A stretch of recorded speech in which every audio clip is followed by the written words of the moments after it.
Good morning বন্ধুরা, কেমন আছো? আশা করি তোমরা সবাই ভালো আছো। আমিও ভালো আছি, সুস্থ আছি। তো মাঠের দিকে চলে এসেছি, আর এখানে দেখো কত সুন্দর ধনেপাতা লাল শাক লাগিয়েছে, আর অনেক সুন্দরই হয়েছে। তো আমরা মাঠের দিকে এসেছি টমেটো মাখা করার জন্য। দুপুর এখন 3টে বাজে, আর দেখো 1 কিলো টমেটো নিয়ে এসছে। এখানে লাল লাল পাকা পাকা টমেটোগুলো কত সুন্দর লাগছে, এগুলো কিন্তু মাখা হবে। তো মাঠে অনেকদিন পরে কিন্তু মাখাটা খাচ্ছে, আর মাঠে মাখা বসে খেতে আলাদা একটা আলাদাই টেস্ট হবে। তো বান্ধবী ধুয়ে নিল, আমি কেটে নিচ্ছি। আর পাকা পাকা যেহেতু টমেটো, মাঠে বসে বসে দুজনে গল্প করছি আর টমেটো কাটছি। আর তোমাদের কার কার টমেটো মাখা খেতে ভালো লাগে কমেন্টে কিন্তু অবশ্যই জানিও। আর এখানে তেঁতুল, ধনেপাতা সব কিছু দিয়ে মাখাটা হচ্ছে। আর মাঠে না ধনেপাতা ছিল, এখান থেকে কিন্তু ধনেপাতা নাও হয়ে গেছে। আর লবণ সব কিছু দিয়ে মাখা করে নিয়েছি। এতটা টেস্ট হবে না সত্যিই ভাবিনি, অনেকটাই কিন্তু টেস্ট ছিল। আর দুটো এক্সট্রা করে রেখে দিয়েছিলাম, ওই দুটো কিন্তু পরে মাখিয়ে ফেলেছি।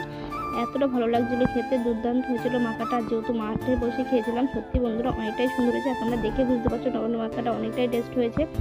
আর আমাদের